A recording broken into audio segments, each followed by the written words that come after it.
ये presentation amazing facts के मित्रों के द्वारा लाया गया।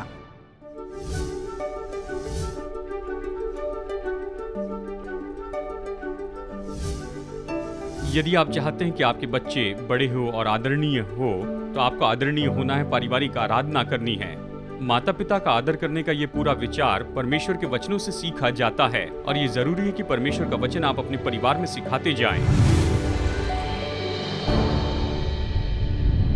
हम इस सीरीज को देख रहे हैं। मेरे आने के बाद मैं पहली बार ये बता रहा हूँ, जो कि पूरी तरह से 10 आज्ञाओं के लिए समर्पित की गई है। और इसलिए आज हम अपने 6वें प्रेजेंटेशन में हैं, लेकिन हम 5वीं आज्ञा को देख रहे हैं। और अब हम आगे बढ़ रहे हैं आज्ञा के पहले पत्थर की पटिया से दूसरे पत्थर की पटिया पर। और संदेश का शीर्षक है परिवार में आदर, यानी परिवार में आदर के बारे में। अब देखिए, 10 आज्ञा में मैं यहाँ पर ऐसा कुछ कहूँगा जिससे पता चले कि परमेश्वर बुद्धिमान है। ये समझने वाली बात है। ये तो बहुत ही बुद्धिमानी की बात है जिस तरह से परमेश्वर ने 10 आज्ञाएं बनाई हैं। पहली पटिया पर हम देखते हैं मनुष्य और परमेश्वर के बीच के संबंध के बारे में, और ये तो हमारा सीधा संबंध है। पहली आज्ञा, अगर आप पहली आज्ञा को अच्छे से समझ ले, तू मुझे छोड़ दूसरों को ईश्वर करके न मानना, तो आप इस पत्थर की पटिया पर बाकी सभी आज्ञाओं को सही पाएंगे। क्योंकि यदि परमेश्वर आपके जीवन में पहले हैं, तो आप उसकी आज्ञाओं को मानेंगे, उसकी आराधना करेंगे। आप दिन भर उसकी आराधना करेंगे, समय मायने रखेगा और उसका नाम सबका आदर किया जाएगा अगर आप उसे पहले स्थान पर रखते हैं। अब आप दूसरी पटिया पर आते हैं, तो यहाँ पर सबसे पहली आज्ञा क्या है? अपने माता पिता का आदर कर। अब हम यहाँ पर बाकी 6 आज्ञाओं में आड़े संबंध के बारे में देख रहे हैं। अगर आप इसे सही तरह से समझ ले, अगर परिवार में सब कुछ बिल्कुल सही होगा, तो बाकी सारी आज्ञाएं सही होगी। अगर आपके अच्छे माता पिता हैं और बच्चों को वो अच्छी सच्चाई सिखाते हैं, तो फिर आप समाज में ऐसी समस्याएं नहीं देखेंगे जैसे कि झूठ बोलना, व्यभिचार करना और लालच रखना और हत्या करना और ये सब। अगर आप पहली आज्ञा को समझ लें, तो बाकी में कोई समस्या नहीं होगी। ये आज्ञा तो बाकी से बढ़कर ये तो बुनियाद है किसी भी परंपरा की तंदुरुस्ती और सफलता के लिए, क्योंकि परिवार तो समाज का एक सबसे छोटा और महत्वपूर्ण भाग है। और हम ये नहीं कह रहे हैं कि बस बच्चे माता पिता की आज्ञा माने। हम कह रहे हैं कि माता पिता आदरणीय रूप में जीते जाएं।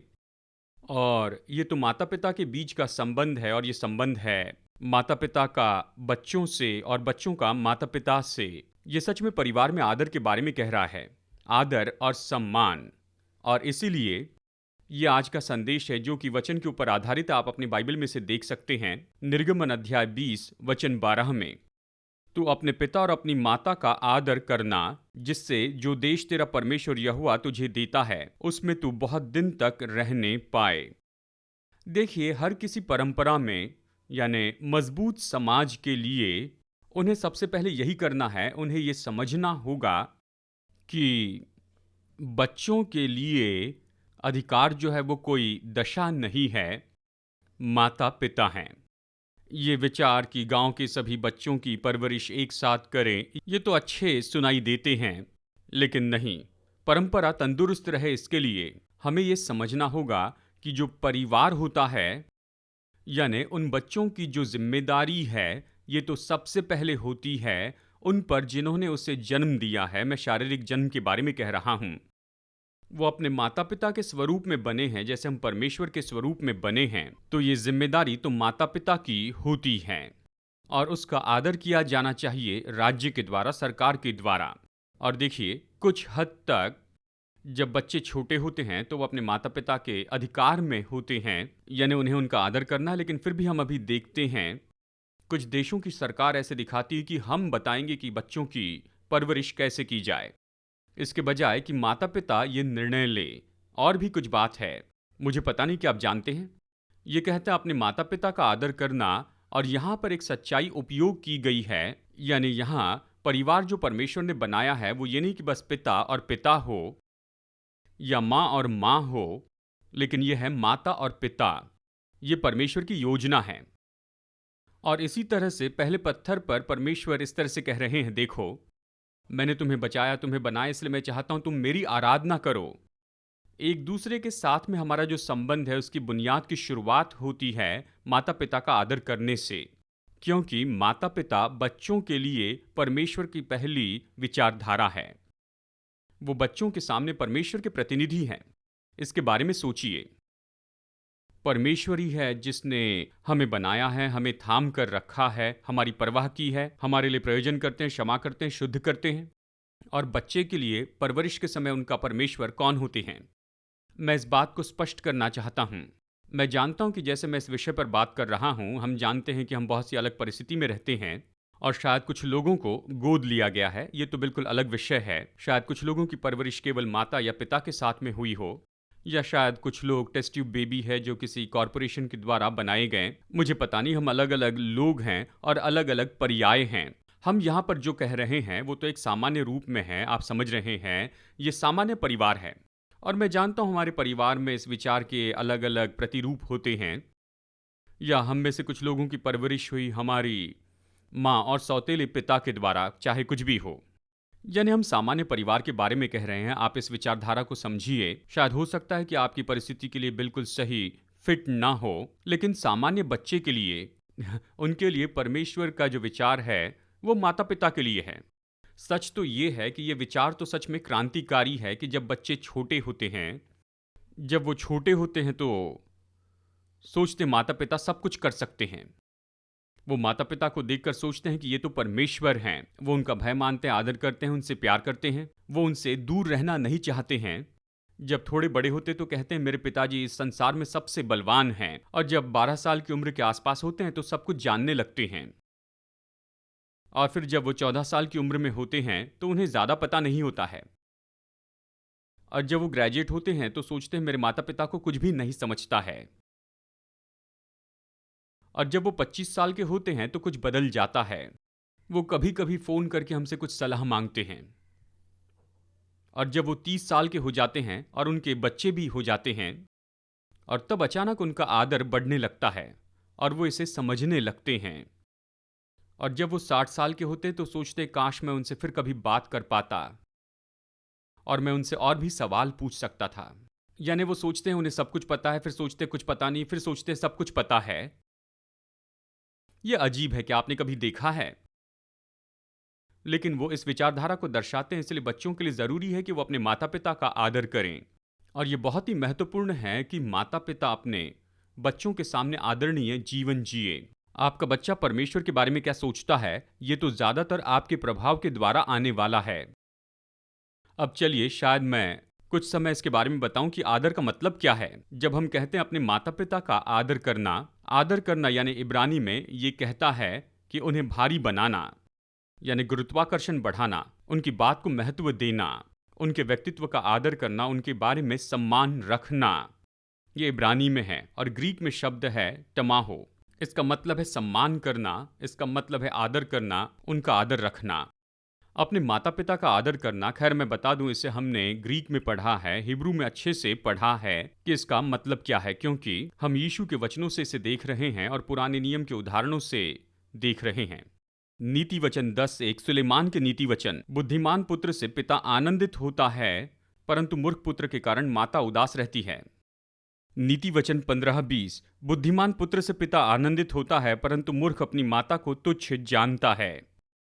नीति वचन 19:26 जो पुत्र अपने बाप को उजाड़ता और अपनी माँ को भगा देता है वो अपमान और लज्जा का कारण होगा, वो अपमान का कारण होगा। पूरी बाइबल में ये जो सिद्धांत है कि अपने माता पिता का आदर और सम्मान करना, ये तो एक बुनियादी सिद्धांत है। तो कहीं मत जाइए दोस्तों, कुछ ही पल में हम आज के प्रेजेंटेशन में फिर से लौट कर आएंगे। क्या आप विवाहित हैं और आप अपने संबंधों में बड़ी मुश्किल में से होकर जा रहे हैं? शायद हो सकता है कि आप बहुत ही परेशान हैं, निराश हैं, धन, बच्चे और वैवाहिक जीवन के बारे में। शायद आपको लग रहा है कि आप तलाक की ओर आगे बढ़ रहे हैं और कोई भी मार्ग नहीं है। लेकिन मैं आपसे कहना चाहता हूं कि निश्चय एक बनी रहने वाली आशा है। अभी आज इस समय मैं आपसे कहता हूं कि बाइबल में आपके लिए जरूरी चाबियां हैं कि अपने जीवन साथी के साथ में नई शुरुआत करें और अपने प्रेम को बढ़ाएं। क्या आप इन जवाबों को पाना चाहते हैं? क्या आपका वैवाहिक जीवन मुश्किलों से या खुशियों से जा रहा है? अमेजिंग फैक्ट्स इसे और भी बेहतर बनाना चाहता है, आपको मुफ्त का स्रोत देकर, और ये है एक सुखद परिवार की कुंजी। इस स्टडी गाइड में साबित किए गए संबंधों की सलाह है कि आपके विवाह को बनाए रखने में मदद करें। अगर आपने सब कोशिश कर ली है तो क्यों न परमेश्वर के वचन को एक मौका दीजिए। आज आप अपनी कॉपी इस तरह मंगवा सकते हैं। स्क्रीन के नंबर पर फोन कीजिए और ऑफर नंबर 205 मंगवाइए, या वेब एड्रेस पर जाइए और इस अद्भुत स्रोत को पढ़ने के बाद में इसे अवश्य अपने दोस्तों को दीजिए। तो आइए आज के प्रेजेंटेशन में वापस चलते हैं और परमेश्वर के वचन से अद्भुत तथ्यों को सीखते जाते हैं। मैं बता दूं, माता पिता परमेश्वर को दर्शाते हैं बच्चों के सामने। विवाह के बारे में उनकी विचारधारा तो आप ही से आएगी। केवल यही महत्वपूर्ण नहीं कि बच्चे अपने माता पिता का आदर करें और माता पिता सम्मान के साथ में जिए। माता पिता को एक दूसरे का आदर करना चाहिए, क्योंकि यदि पिता अपनी पत्नी का आदर नहीं करता है तो आपका बेटा अपनी पत्नी का आदर नहीं करेगा। यदि माँ अपने पति का आदर नहीं करती है तो आपकी बेटी शायद अपने पति का आदर नहीं करेगी। और इसलिए जो ढांचा माता पिता अपने बच्चों के लिए बनाते हैं, यानी जो जाता है वही आता है। इतिहास खुद को दोहराता है। शायद कुछ लोग कहें, पास्टर डग, मैं ऐसे परिवार में पला बढ़ा जहां पर परिवार पूरी तरह से बिखर गया था। मेरे माता पिता एक दूसरे का आदर नहीं करते थे, मैं समस्या में पड़ गया। प्रभु के अनुग्रह से आपको इस चक्र को तोड़ना होगा अगली पीढ़ी के लिए, और ये हो सकता है। जब भी बाइबल पढ़ता हूं तो एक बात से चकित होता हूं, ये राजा तो बहुत ही बुरे थे लेकिन उनके बच्चे अच्छे थे, और कुछ अच्छे राजाओं के बच्चे बहुत ही बुरे थे। इसलिए आप हमेशा ये नहीं कह सकते कि मैं इसका शिकार हूं, मेरी परवरिश ऐसे ही हुई, मैं कुछ नहीं कर सकता। आपको ये चक्र तोड़ना है। यह अत्यंत आवश्यक है कि तुम अपने विषय में सचेत रहो और अपने मन की बड़ी चौकसी करो। कहीं ऐसा ना हो कि जो बातें तुमने अपनी आंखों से देखी उनको भूल जाओ और वो जीवन भर के लिए तुम्हारे मन से जाती रहे, किंतु तुम उन्हें अपने बेटों पोतों को सिखाना। मेरे पास समय नहीं कि उन सारे वचनों को पढ़े जो बताते हैं कि अपने बच्चों को परमेश्वर का वचन सिखाना। यहाँ थोड़ा वहाँ थोड़ा, इसे दरवाजे की चौखट पर रखना, इसे ऐसी जगह रखना कि बैठते उठते इसे देख सके, ये सबसे महत्वपूर्ण है। अगर आप चाहते हैं कि आपके बच्चे बड़े होकर आदर पाए, प्रभु की सेवा करें, आपको आदरणीय बनकर पारिवारिक आराधना करनी होगी। माता पिता का आदर करना, ये पूरा विचार तो परमेश्वर के वचन से सीखा जाता है, और ये जरूरी है कि आप अपने परिवार में परमेश्वर का वचन सिखाते जाएं। बाइबल कहती है कि ये वचन आप अपने बच्चों को सिखाएं और अपने बच्चों के बच्चों को सिखाएं। बाइबल कहती है कि दादा दादी और माता पिता वचनों को अपने बच्चों को सिखाएं। कुलुसियों 3:21। हे बच्चे वालों, अपने बालकों को तंग न करो, न हो कि उनका साहस टूट जाए। देखिए, बड़ा फर्क होता है अपने बच्चों को अनुशासित करने में और अपने बच्चों को तंग करने में, जिससे वो बिल्कुल परेशान हो जाएं। आप उनका मार्गदर्शन कीजिए, सही और गलत बताइए, और जब वो कुछ सही करते हैं उन्हें बताइए, प्रोत्साहित कीजिए, धन्यवाद दीजिए। अगर आप घर में सराहना नहीं करेंगे तो वो बाहर भी सराहना नहीं करेंगे। और इसलिए बच्चे जो सुनते हैं उससे बढ़कर जो देखते हैं वही करते हैं, इसलिए इसका आदर्श होना चाहिए। एक जवान अपने पिताजी से बातें कर रहा था। उसने कहा, डैड, क्या ये बात सच है कि माता पिता अपने बच्चों से ज़्यादा जानते हैं? हाँ, ये बात हमेशा सच है। यानी पिताजी अपने बेटे से ज़्यादा जानते हैं? हाँ बेटा, पिताजी हमेशा अपने बेटे से ज़्यादा जानते हैं। फिर उसने ये पूछा, टेलीफोन का आविष्कार किसने किया? तो कहा, अलेक्जेंडर ग्रैहम बेल ने। तो उनके पिताजी ने इसका आविष्कार क्यों नहीं किया? बेटा ये सोच रहा था कि पिताजी हमेशा उससे ज़्यादा जानते हैं। आप अपने माता पिता का आदर कीजिए, हमेशा बालक न रहने के द्वारा। माता पिता की जिम्मेदारी तो ये है सामान्य रूप में अपने बच्चे को स्वतंत्र रूप में जीने के लिए ट्रेन करते चले जाएं। जब वो जन्म लेते हैं तो पूरी तरह आधारित होते हैं, और आपकी जिम्मेदारी है कि आप उन्हें स्वतंत्र होकर जीना सिखाते जाएं कि वो जिम्मेदार, अच्छे, ईमानदार और आदरणीय हो। और देखिए, परिवार में आदर होना चाहिए। जब बच्चे ये देखते हुए बड़े होते हैं कि माता पिता एक दूसरे पर चिल्लाते रहते हैं, बाहर लोगों के सामने अच्छा व्यवहार करते हैं, तो वो यही सोचकर बढ़ेंगे कि एक दूसरे पर चिल्लाने से हम सब कुछ निपट सकते हैं। अपने परिवार में और अपने व्यक्तिगत संबंधों में जो भी वो परिवार में देखते हैं उसको वो फिर से उत्पादन करते जाते हैं। इसलिए ये ढांचा होना ज़रूरी है, हमें उन्हें स्वतंत्र जीने के लिए तैयार करना है। आप तो माता-पिता का आदर नहीं करते हैं जब आप 25 साल की उम्र में भी घर में बैठते हैं और कोई काम नहीं करते हैं। माता-पिता, आप परमेश्वर का आदर नहीं कर रहे हैं अपने बच्चों को ऐसे बैठा कर रखने के द्वारा। एक समय आता है जहां पर आप अपने बच्चों के लिए सबसे मुश्किल काम कर सकते हैं, वो है कठोर प्रेम दिखाएं और कहिए, प्रभु की स्तुति हो, तुम तंदुरुस्त हो, पढ़े लिखे हो, दरवाजा यहां पर है, दिन में कुछ कर दिखाओ। तुम्हारा जीवन उत्साह से भरा रहेगा। नौकरी मिलने पर मुझे पोस्ट कार्ड भेजना। संपर्क बनाए रखना। आप जान रहे हैं मैं क्या कह रहा हूं। यानी कई बार लोग नहीं समझते। देखिए, बाइबल कहती है उत्पत्ति में कि पुरुष अपने माता पिता को छोड़कर जाएगा और पत्नी के साथ बना रहेगा। कुछ लोग कहते हैं मेरी शादी नहीं हुई है तो मैं बस घर में ही रहूंगा। शायद आपको कोई नहीं मिलेगा क्योंकि आप 45 साल की उम्र में भी माता पिता के साथ हैं। और देखिए, लोग सोचते हैं मैं कम्पीट नहीं कर पाऊंगी, ये माँ के खाने की तारीफ करते रहते हैं, 30 साल की उम्र में ये घर में ही रहते हैं, मैं कैसे कम्पीट करूंगी। अगर आप मार्केट में काम करते हैं, आपका अपना घर है, तो निश्चित समय आता है कि आप घोंसला छोड़कर जाए। हम प्रकृति में भी इसे देखते हैं। जब उकाब पक्षी छोटा होता है, उकाब बहुत दिलचस्प है, वो जीवन भर एक ही के साथ में रहते हैं।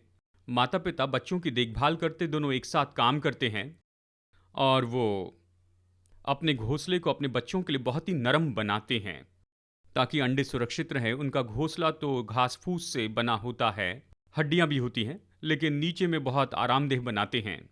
और जैसे बच्चे बढ़ते चले जाते हैं, बहुत ही जल्दी वो बड़े होने लगते हैं। वो उस छोटे घोंसले में खड़े होते हैं, अपने पंख फैलाते हैं, फड़फड़ाते हैं, तो माता पिता जानते ही उड़ सकते हैं, लेकिन आराम से रहते हैं क्योंकि हम प्रतिदिन उन्हें खिलाते हैं। तो जानते हैं माता पिता क्या करते हैं, वो कम भोजन लेकर आते हैं और बच्चों को भूख लगती है और फिर माता पिता नीचे से खरोचने लगते हैं, सारी नरम चीजें निकालने लगते हैं। अब भूख ही नहीं है लेकिन बेचैनी भी होती है। वहां पर हड्डियां और ऐसे ही कुछ नुकीली चीजें होती है। वो कहते क्या हुआ, मुझसे भी प्यार नहीं करते हो। और वो ये कह रहे हैं तुम्हारे पंख है, तुम्हें उड़ना सीखना है, समय आएगा जब तुम्हें उड़ना होगा। हाँ, बाहर तो खतरा है लेकिन तुम घर में ऐसे बंद नहीं रह सकते हो। यानी ये जो संबंध है, इसका भाग है माता पिता और बच्चों के बीच में। आप जानते हैं कि आपको उन्हें तैयार करना है उस समय के लिए जब वो आगे बढ़ते जाएंगे। ये उनके लॉन्च का समय होगा। आदर न करने वाले माता पिता का भी आदर कीजिए।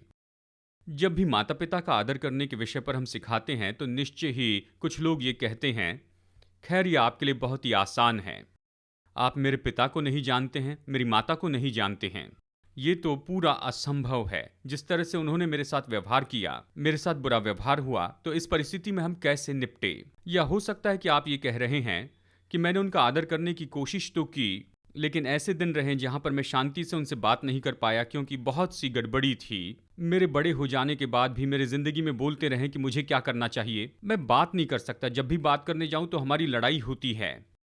और आप इसमें जो चाहे लिख सकते हैं, यानी जो भी आपकी परिस्थिति है, इसमें कोई भी संदेह नहीं है। आपको हमेशा उनके ओहदे का आदर करते चले जाना है। आपके माता पिता होने के लिए आपको उनका आदर करना होगा। शायद आप शांतिपूर्ण बातचीत नहीं कर सकते, आप विश्वासी और वो नहीं हैं। जब तक वो आपको कोई आज्ञा या सिद्धांत तोड़ने के लिए नहीं कहते हैं तो उनका आदर कीजिए। और एक साथ रहने में अगर समस्या है तो चैन से बात करने के बजाय पत्र लिखिए, नोट लिखिए। नोट से कोई बहस नहीं करता, और उन्हें नोट लिखिए। बहुत से लोगों को मैं सलाह देता हूँ, वो कहते हैं मैं अपने माता पिता का आदर करना चाहता हूँ और जब भी मैं कुछ बात करने लगूँ तो वो मेरा अपमान करने लग जाते हैं और ये बहुत पीड़ादायी है। तो मैं कहता हूँ ठीक है, आप उन्हें मेल भेजिए, उनसे कहिए कि मैं आपसे प्यार करता हूँ, आदर करता हूँ। ये एक तरह से दर्शाना है कि मैं आपका आदर करता हूँ और मैं आपके साथ में बातचीत करना चाहता हूँ। जब हम बातें करते हैं तो ये मुश्किल होगा, लेकिन निश्चय ऐसा समय आता है। ऐसे भी कुछ केसेस है जहाँ पर आपको संपर्क तोड़ देना है क्योंकि ये आपको नाश कर देगा। लेकिन इसका मतलब ये नहीं कि आप अपमानित करके ऐसा करें कि आप समझ रहे हैं। बाइबल में एक राजा है जिसने सामान्य रूप में अपनी माता को रानी होने से दूर कर दिया क्योंकि वो भवन में दूसरी मूर्तों की उपासना करती थी। जानते हैं, देखिए कई बार हमें उसे दूर करना, लेकिन जितना संभव हो सके। कई बार माता पिता बहुत ही मुश्किल होते हैं, फिर भी आदर कीजिए, अपने माता पिता का आदर कीजिए। आमीन। इसका ये मतलब नहीं कि जब आप बड़े हो जाते हैं तो उनकी सलाह सुनना अच्छी बात है, लेकिन ज़रूरी नहीं कि उनका अनुकरण करें। उन्हें आपके जीवन में निर्णय मत लेने दीजिए, आदर रखिए, उनका सम्मान कीजिए। आप उन्हें नोट्स लिखिए, उन्हें फ़ोन कीजिए। मुझे एक बहन के बारे में याद है, वो रब्बी थी, 60 साल की उम्र में वसीयत लिखना चाहती थी। उसने कहा 2 बातों में मेरी मदद कीजिए। उसने कहा मेरे मरने पर मुझे जलाना क्योंकि इसमें खर्चा कम है, और फिर मेरी राख को लेकर पूरी तरह से घर में ऐसे ही छिड़क देना। तो वकील ने कहा पहली बात समझ में आई, लेकिन दूसरी बात क्यों है? मैं चाहती हूं कि मेरी बेटी हफ्ते में 2 बार मुझसे मिलने के लिए आए। अपने माता पिता का आदर करना ताकि जिस देश में तू रहता है उसमें दीर्घायु जिए, ये एक ऐसी आज्ञा है जिसके साथ में प्रतिज्ञा दी गई है। क्या आपने इसे देखा है? देखिए यहां पर कहता है जिससे तू इस देश में दीर्घायु होगा, और ये तो अलग तरह से कहता है। व्यवस्था विवरण 5 में देखिए, यहाँ 10 आज्ञाएं बताई गई हैं। ये निर्गमन 20 से बिल्कुल अलग तरह से बताई गई है। अपने पिता और अपनी माता का आदर करना, जैसे कि तेरे परमेश्वर यहोवा ने तुझे आज्ञा दी है, जिससे जो देश तेरा परमेश्वर यहोवा तुझे देता है उसमें तू बहुत दिन तक रहने पाए और तेरा भला हो। परमेश्वर ने आशीष की आज्ञा क्यों दी? चलिए इस वचन में हम इसे देखते हैं। इफिसियों 6:1 में, हे बालकों प्रभु में अपने माता पिता के आज्ञाकारी बनो, क्योंकि ये उचित है। अपनी माता और पिता का आदर कर, ये पहली आज्ञा है जिसके साथ प्रतिज्ञा भी है कि तेरा भला हो और तू धरती पर बहुत दिन तक जीवित रहे। दीर्घायु की प्रतिज्ञा है इस आज्ञा में। क्यों? कुछ कारण है। परमेश्वर इसके लिए आपको आशीष देंगे। दूसरी बात कि आपके माता पिता ऐसी बातें सीखे हैं जिससे आप परेशानियों से दूर रहेंगे। आपके माता पिता जब आपसे कहते हैं कि ये कार की चाबी लो और गाड़ी तेज नहीं चलाना, अगर आप उनका आदर करेंगे तो आप ज़्यादा दिन तक जीवित रह पाएंगे, और उनका आदर नहीं करेंगे तो शायद आप ज़्यादा नहीं जी पाएंगे। जब आप आज्ञा भंग करते हैं तो वो आपको सलाह देते हैं ताकि आपको ज़्यादा दिन तक जीवित रख सके।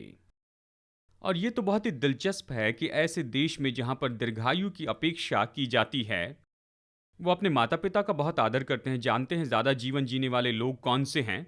जापानी। क्या वो बुजुर्ग का आदर करते हैं?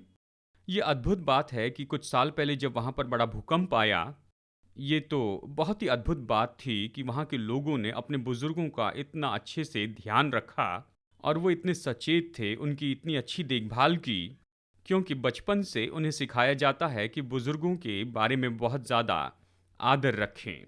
कुछ परंपराएं तो ऐसी है कि प्राचीनों की उपासना करते हैं लेकिन अपने बुजुर्गों का बहुत आदर करते हैं। अपने माता पिता का आदर करना कि तू दीर्घायु जिए। देखिए आज संसार में पाप है, और आज संसार में इसीलिए पाप है क्योंकि हमारे पहले माता पिता ने अपने पिता की आज्ञा नहीं मानी। आदम और हव्वा ने परमेश्वर की आज्ञा नहीं मानी, यानी अपने स्वर्गीय पिता की बात नहीं मानी। देखिए कितनी परेशानी आई। मृत्यु तो पिता की आज्ञा नहीं मानने के कारण आई है, और लोगों की जिंदगी कम हो गई है। एक तो परमेश्वर ने भेजे हुए श्रापों के द्वारा, और माता पिता जो हमें अच्छी व्यवहारिक जानकारी देते हैं उसे हम नहीं सुनते हैं। लेकिन प्रभु ने प्रतिज्ञा की इस देश में तो दीर्घायु जिएगा। वो उन्हें नए देश में ला रहे थे, वो चाहते थे वो जिए दीर्घायु और शांति का जीवन। तो माता पिता का आदर करना। और मैं आपको ये बता दूं, देखिए ये तो अद्भुत आज्ञा है जिसमें प्रतिज्ञा भी दी गई है। इस्राएली लोग विश्वास योग्य रहना सीखे। बाइबल में एक कहानी है, पूरी कहानी पढ़ने के लिए अभी समय तो बाकी नहीं है, लेकिन यिर्मयाह अध्याय 35 में अगर आप पढ़ते हैं तो ये बताता है कि बेबीलोनी लोगों ने यरूशलेम को घेर लिया था। वो शहर नाश करने वाले थे, न्याय आने वाला था। तब परमेश्वर ने यिर्मयाह से कहा कि मैं चाहता हूं कि तुम बुलाओ रेकाबियों को, उन्हें भवन में लेकर आओ। यानी ये परिवार और ये जो गोत्र था रेकाब का, जो कि जोहनादाद का बेटा था, जो कि जेहू का मित्र था, ये भी इतिहास है। उन्हें भवन में लाया गया, और यिर्मयाह ने वहाँ पर दाखरस कटोरे में उंडेला और उस शहर में रहने वाले रेकाबी अगुओं के सामने उसे रख दिया और कहा इसे पियो। और उन्होंने कहा नहीं, हम इसे नहीं पिएंगे। क्यों नहीं? तुम इसे पियो, परमेश्वर ने ये कहा है। उन्होंने कहा नहीं, क्योंकि हमारे पिता रेकाब ऐसे कहा, उसने हमें आज्ञा दी है कि अपना घर नहीं बनाना और ना ही कभी दाख मधु पीना, और हमें तंबू में रहना है। और उन्होंने कहा अगर उसकी बात मानेंगे तो हम दीर्घायु जिएंगे। और कई पीढ़ियों से उन्होंने अपने पिता की बात मानी और आज तक कोई भी रेकाबी जो है उसने दाखमधु नहीं पिया। और यिर्मयाह ने कहा परमेश्वर ये कहता है क्योंकि ये जो रेकाबी हैं उन्होंने परमेश्वर की आज्ञा नहीं तोड़ी, और जब यरूशलेम नाश होगा तो मैं इन्हें बचा लूंगा क्योंकि इन्होंने अपने माता पिता की आज्ञा मानी है। और प्रभु ने कहा वो निश्चय मेरे सामने खड़े रहने से नहीं चूकेंगे क्योंकि उन्होंने अपने माता पिता का आदर किया है। और इसके पहले कि यरूशलेम नाश हो, परमेश्वर ने यिर्मयाह के द्वारा ये सब कुछ काम किया और ये दिखाया। उन्होंने दाखरस नहीं पिया जबकि उनके पिता को मरकर समय हो गया था। उन्होंने कहा हमें यह आज्ञा दी गई थी, इसने अपना घर नहीं बनाया, हम कई पीढ़ी से ये कर रहे हैं। हम इसलिए शहर में हैं क्योंकि नबूकदनेस्सर ने शहर को घेर लिया है। जैसे हमारे पुरखाओं ने आज्ञा दी हम तंबू में रहते हैं। परमेश्वर ने कहा तुमने अपने पुरखा की आज्ञा मानी इसलिए आशीष दूंगा। काश मेरे लोग अपने पिता की ऐसी आज्ञा मानते। तो अपने माता पिता का आदर कीजिए। सबसे पहले ये परमेश्वर के बारे में कहता है। परमेश्वर स्वर्गीय पिता के रूप में अपने आप को दर्शाते हैं, कई बार माता के रूप में दिखाते हैं। कहते हैं जैसे मुर्गी अपने पंखों तले अपने बच्चों को छिपाती है। मैंने तुमसे प्रेम रखा, क्या माँ अपने दूध पीते बच्चे को भूल सकती है? तो मैं तुम्हें कैसे भूलूं? परमेश्वर माता पिता के प्रेम से हमसे प्रेम रखते हैं। अगर आप दीर्घायु जीना चाहते हैं, केवल इस पृथ्वी पर ही नहीं लेकिन जब पृथ्वी नई हो जाएगी तब भी दीर्घायु जीना चाहते हैं, तो हमें स्वर्गीय पिता का आदर करना सीखना होगा। आमीन।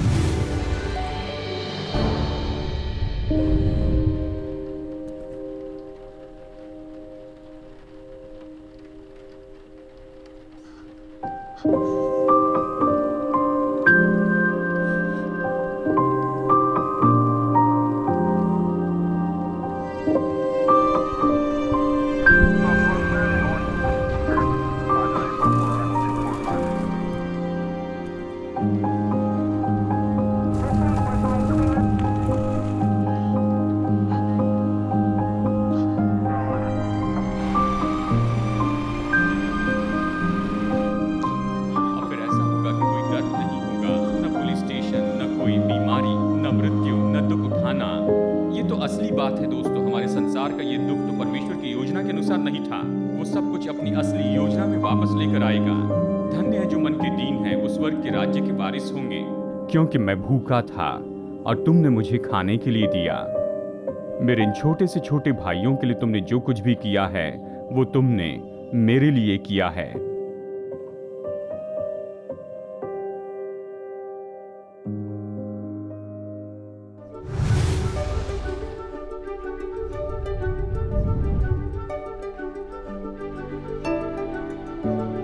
आज के फ्री ऑफर को मंगवाइए, ये आपके लिए एक आशीष है। जैसे हम सुसमाचार लोगों तक ले जा रहे हैं, आपकी भेंटों के लिए आपका धन्यवाद। आशा है आप अगले हफ्ते जुड़ जाएंगे। जैसे हम वचन की गहराई को देखते हैं, हम और भी अमेजिंग फैक्ट्स देखेंगे।